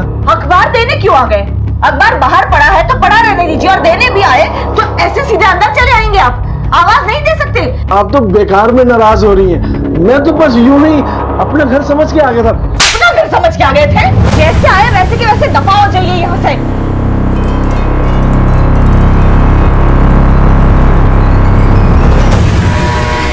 ये कैसी बातें कर रहे हैं सर? मैं तो बस पड़ोसी होने का फर्ज निभा रहा था। कोमल जी के कमरे से स्ट्रगल के मार्क्स मिले हमें, और ये भी पता चला कि तुम्हारी दूसरों के घरों में ताका झाकी करने की बहुत आदत है। अकेली औरत देखी तो नियत में खोटा गया होगा, है ना? नहीं नहीं सर, ऐसी कोई बात नहीं है। मैं कोई ताका झाकी नहीं करता। मैं तो बस मोहल्ले में नजर रखता हूँ। नजर रखता हूँ? क्यों? नजर रखते रखते कभी किसी को आते जाते देखा उस घर में? नहीं सर। देख रस होगी, आज के बाद हमारी नजर तुझ पे रहेगी, समझे? आप कहना क्या चाहते हैं? ये सब हमने किया है? देखिए मैडम, आप हमें कायदा कानून ना समझें तो ही अच्छा होगा। तहकीकात चल रही हमारी, और हाँ, जब तक हमारी तहकीकात पूरी नहीं होती आप दोनों पति पत्नी ये शहर छोड़कर कहीं नहीं जा सकते। समझ में आया? जी।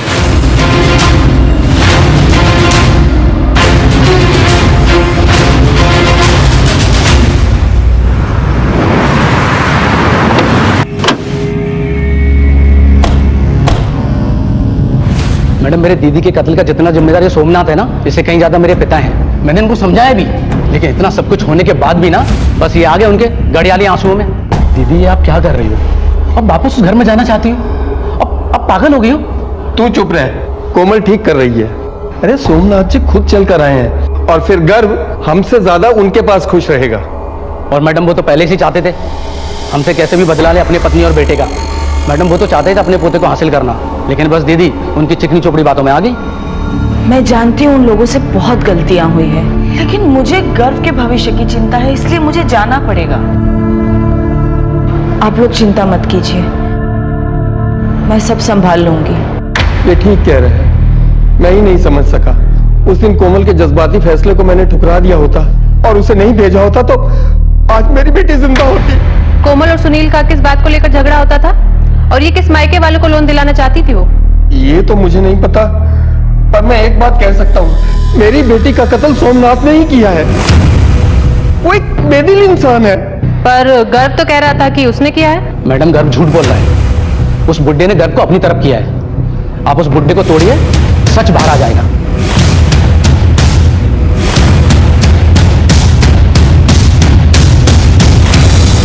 गर्व, चलो, तुम्हें दूसरी जगह शिफ्ट करना है।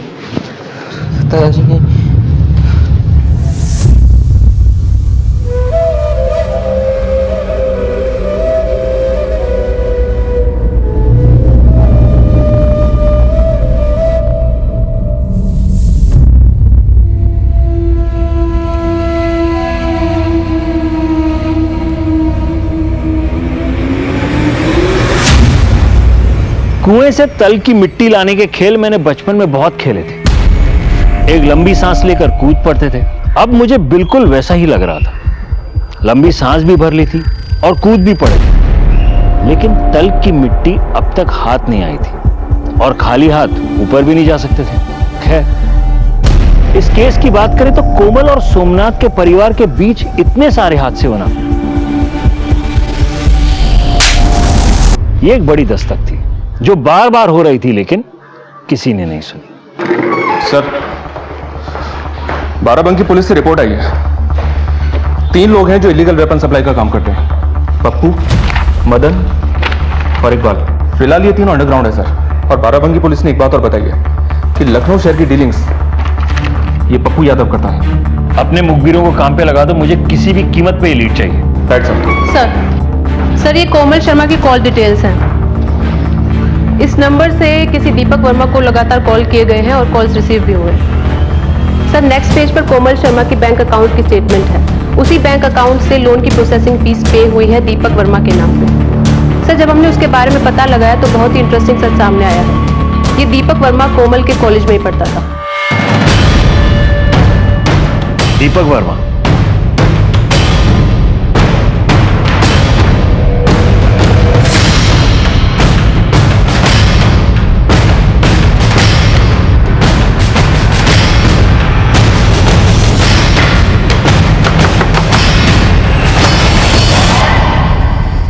जी कोमल के मर्डर के बारे में दीपक वर्मा से बात करनी है, बुलाइए उसे।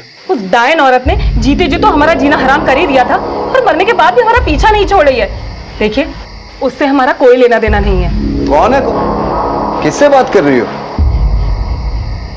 दीपक वर्मा। जी मैं ही दीपक वर्मा हूँ। कोमल मर्डर केस में पूछताछ करनी है तुमसे, चलो हमारे साथ। सर कोमल के मर्डर के बारे में क्या पूछताछ करनी है? मैं क्या बता सकता हूँ उसके मर्डर के बारे में? मैंने कहा ना तुमसे, चलो हमारे साथ। सर मैं कॉपरेट कर रहा हूँ सर, ये क्या कर रहे हैं आप मेरे साथ? हमने आपसे बोला था ना कि उस औरत से दूर रहिए, पर आपने मेरी एक नहीं सुनी। अब तो पुलिस भी घर पे आ गई है और पता नहीं क्या क्या देखना बाकी रह गया है। जी हाँ सर, मेरी और कोमल के बीच में रेगुलर बातचीत होती रहती थी सर।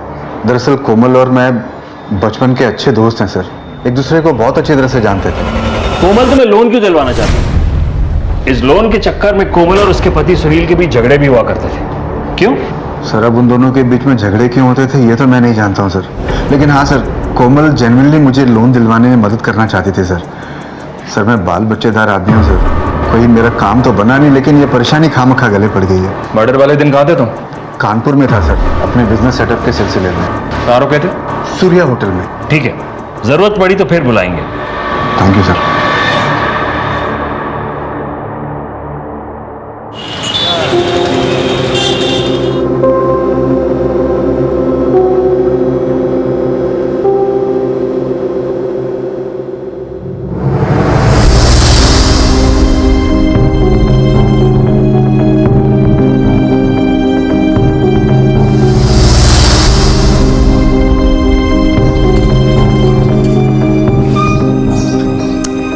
क्या बाबूजी, आपने फिर इसे स्कूटर दे दिया?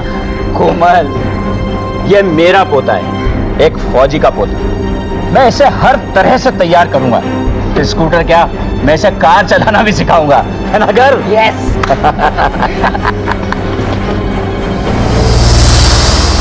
गर्व बेटा, देखो ये बस में खाने के लिए पकड़ो।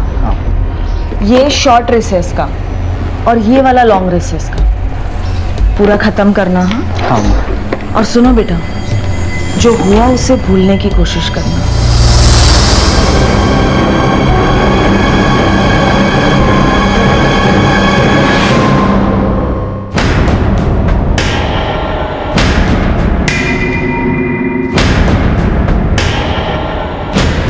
जी सर, ये फैक्ट्री सोमनाथ शर्मा जी का है। फैक्ट्री लीज पे देने के बाद वो टाइम पास के लिए यहाँ आया जाया करते थे। ये कोमल मैडम का इस फैक्ट्री में आना जाना होता था? नहीं, लेकिन पिछले हफ्ते एक बार आई थी और उनका राघव साहब के साथ झगड़ा भी हुआ था। तुम अपनी बकवास बंद करो। सोमनाथ जी कल तक मालिक थे, अब मैं हूँ और ये फैक्ट्री लीज पे देने का फैसला भी आज से मेरा है। तुम्हारा कॉन्ट्रैक्ट समझो आज से खत्म। तुम्हारा जो भी सामान वामान पड़ा हो वो उसे उठाओ और निकलो यहाँ से, चलो बाहर। अरे आप क्या, खुद सोमनाथ जी भी लीज पूरा होने से पहले हमें नहीं निकाल सकते? ठीक है, अब देखो मैं तुम्हारा क्या हाल करती हूँ। और मैं जो आपका हाल करूंगा वो सोमनाथ की बहू हो, इसलिए चुप हैं, वरना अपनी औकात पे आ गए ना तो अच्छा नहीं होगा। ये 15 तारीख को तुम्हारे राघव साहब फैक्ट्री से कितने बजे निकले थे? यही करीब 1:30 बजे के आसपास।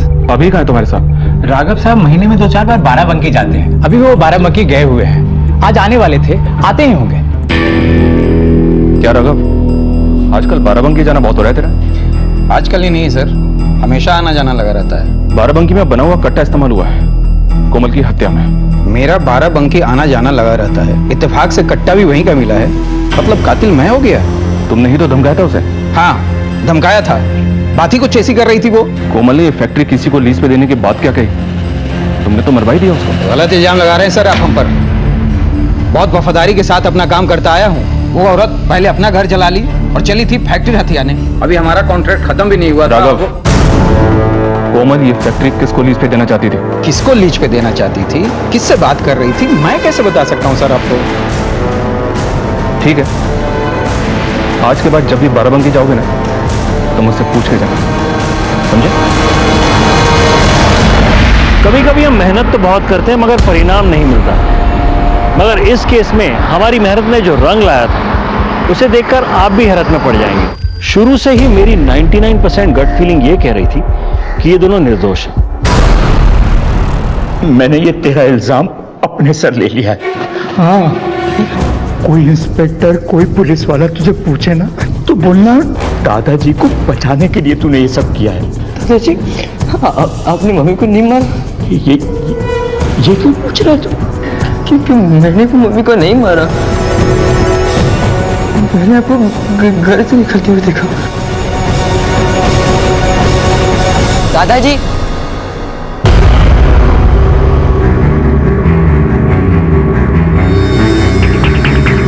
मम्मा,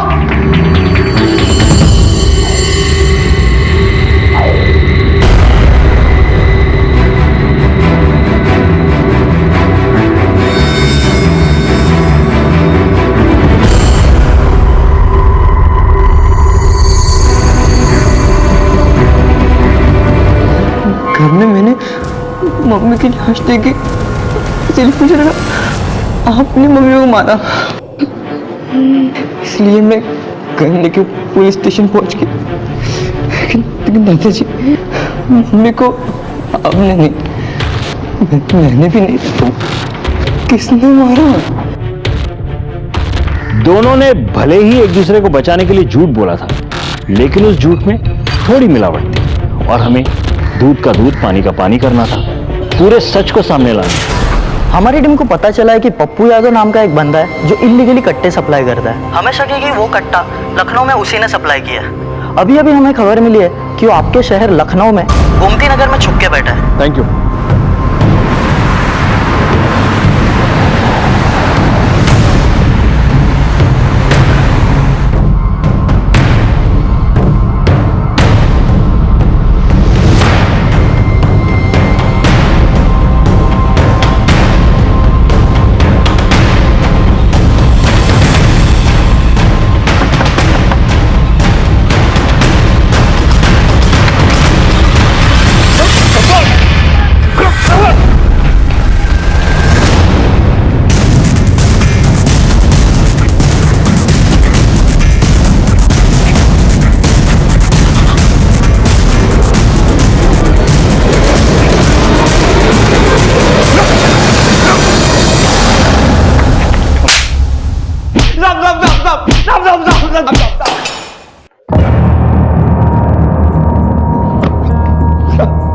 किसको बेचा था कट्टा? किससे ली थी सुपारी? बोल। साहब, मैं सुपारी नहीं लेता। हाँ, कट्टा जरूर बेचा था। ध्यान से देख, इन चारों में से किसी को बेचा था? हाँ साहब, मैंने कट्टा किसी आदमी को नहीं, औरत को बेचा था। इस केस में तो सिर्फ दो ही औरतें हैं जिस पे शक किया जा सकता है। एक रस्तोगी की पत्नी नंदा, दूसरी दीपक की पत्नी माला। लेकिन सर, लगता नहीं है कि वो दोनों ऐसा कर सकते हैं। अमर, हमें कदम बा कदम चलना है, किसी भी पॉसिबिलिटी को रूल आउट नहीं कर सकते हम। ध्यान से देख और पहचान, इनमें से कौन सी औरत है वो? इनमें से कोई नहीं है साहब, वो तो कोई और थी। अमर, स्केच आर्टिस्ट को बोलो।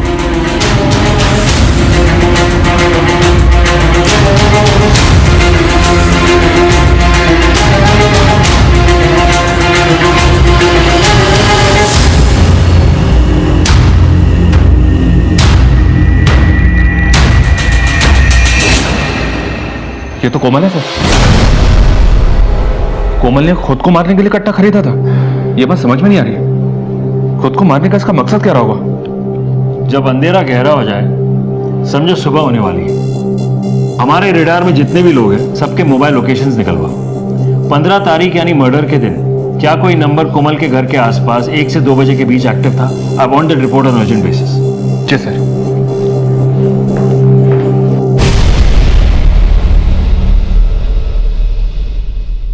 बाबा, मेरी मौत की जिम्मेदार कोमल है। हमें नीचा दिखाने के लिए वो खुद बहुत गिर गई। उसने गर्व को भी हमसे दूर कर दिया। अब मैं और बर्दाश्त नहीं कर सकता। मुझे माफ कर देना बाबा।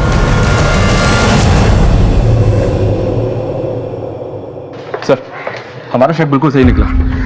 ये देखिए, उस दिन इन लोगों के मोबाइल्स कोमल के घर के आसपास एक्टिव थे, लेकिन ये नंबर देखिए, ये बहुत खास है।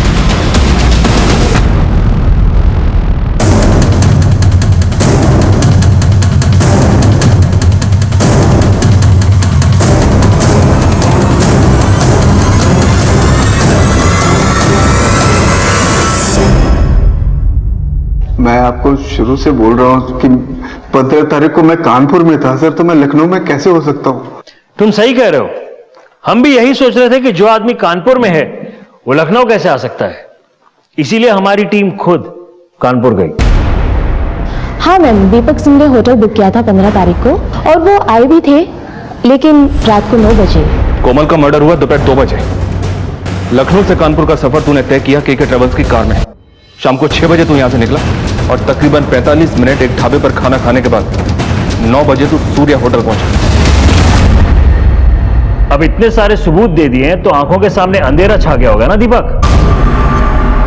अब सच सच बताओ, वरना सच उगलवाने के तरीके आते हैं। मैं सब बताता हूँ सर, सब सच बताता हूँ सर। सर, ये कहानी हमारे कॉलेज डेज की है। मैं और कोमल एक दूसरे से बहुत प्यार करते थे। हम शादी करना चाहते थे सर, लेकिन मैं लाइफ में सेटल नहीं था, इसलिए कोमल के पापा ने उसकी शादी सुनील से कर दी और मैंने भी बाद में माला से शादी कर दी। हम दोनों ही अपनी जिंदगी में आगे बढ़ चुके थे, लेकिन 3 महीने पहले मेरी मुलाकात अचानक कोमल से हो गई। अरे दीपक, अरे कोमल, तुम कितने सालों बाद कैसे हो? मैं ठीक हूँ यार, तुम कैसी हो? बढ़िया बढ़िया। और यहाँ कैसे, क्या चल रहा है? सब ठीक चल रहा है। अभी कोलकाता से अपना बिजनेस पूरा का पूरा रैप अप करके यहाँ आया हूँ। अच्छा। अब यहाँ अपने बिजनेस को सेटअप करने के लिए लगा हुआ हूँ, लेकिन क्या करूँ, ना तो बिजनेस का लोन प्रोसेस हो रहा है और ना ही कोई और काम बन रहा है। तुम्हें लोन चाहिए? हाँ। मेरे हस्बैंड बैंक में मैनेजर है, मैं करवाती हूँ लोन, तुम्हारा हो जाएगा तुम्हारा काम। मैं सुनील से बात करती हूँ। अभी भी तुम्हारे दिल में पुराने आशिक के लिए जगह बाकी है? अच्छा, इसलिए उसकी लोन रिजेक्ट करवा दी तुमने? क्या बात कर रही हो तुम?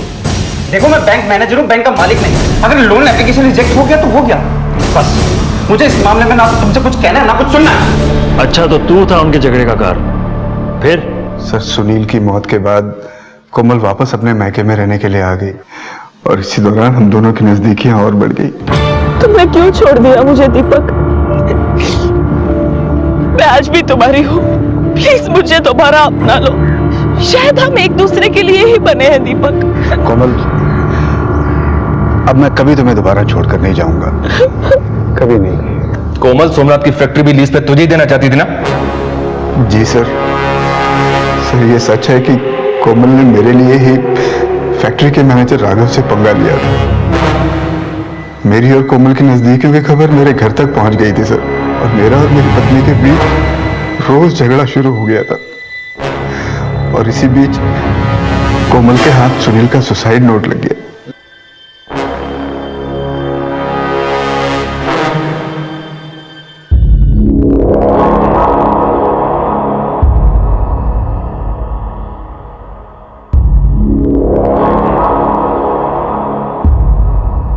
ये है उस बुढ़े का असली चेहरा। अपने बेटे और पत्नी की मौत का बदला लेना चाहता है मुझसे, याद नहीं? जैसे मैंने उनको फंसाया था ना, उसी तरह अबेटमेंट टू सुसाइड के केस में फंसाना चाहता है ये मुझे।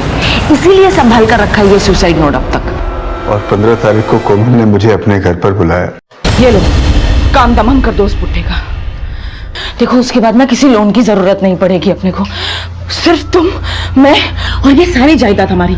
फिर तुम्हारी बीवी को भी थोड़े पैसे देकर उसको तलाक दे देना। लेकिन कोमल, मैं किसी की हत्या नहीं कर सकता यार, ये मेरे से नहीं होगा। पागल मत बनो दीपक। मैं चाहूँ ना तो उस बुड्ढे के खाने में जहर डालकर उसे कभी भी मार सकती हूँ, लेकिन मैं ऐसा करूंगी तो फंस सकती हूँ। किसी और से करवाऊंगी तो भी फंसने के चांसेस हैं। इसीलिए मैं तुमसे कह रही हूँ, देखो मैंने गन का भी इंतजाम कर दिया है। प्लीज मार दो उसे। अरे, किसी को मारना कोई मजाक है क्या कोमल? तुम नहीं कर सकते तो मुझे करना पड़ेगा। मैं तुम्हारे बगैर अभी और नहीं रह सकती दीपक। कोमल,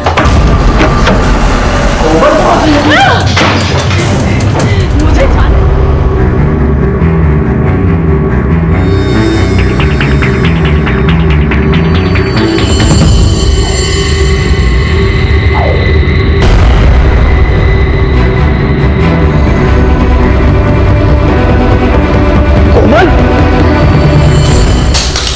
कोमल मुझसे सच्चा प्यार तो करती थी सर, लेकिन वो मुझे खूनी बनाना चाहती थी। मैं अपना बस एक छोटा सा फायदा देख रहा था, लेकिन वो मेरे साथ बड़े बड़े सपने देखने लग गई थी सर। उसका मेरे प्रति प्यार दीवानगी में बदल चुका था, और एक दिन सुसाइड नोट के डर से अपने ही हाथों अपनी ही जान गंवा दी उसने। तुम्हारे कारण एक परिवार बर्बाद हो गया, एक बच्चा अनाथ हो गया। अब सड़ो यहीं जेल में, इसी के हकदार हो तुम। कोमल के पिता ने कोमल की मर्जी के खिलाफ उसका ब्याह सुनील के साथ कर दिया था, बिना ये जाने कि उसके मन में दीपक के लिए जगह है। ये पहली दस्तक थी, लेकिन कोमल का दोबारा दीपक से मेल जोल ये एक और दस्तक थी, और ये वो दस्तक थी जो दबे पैर हर मोड़ पर उनकी जिंदगी में आती रही और तबाही मचा गई। कोमल को भी एक दस्तक मिली थी जो खतरे की नहीं, उसके लिए भलाई की थी। सोमनाथ ने वो सुसाइड नोट उनसे बदला लेने के लिए नहीं, उन्हें बचाने के लिए छुपाया था। कोमल वो गलत समझ बैठी, नतीजा खुद अपनी जान से गई।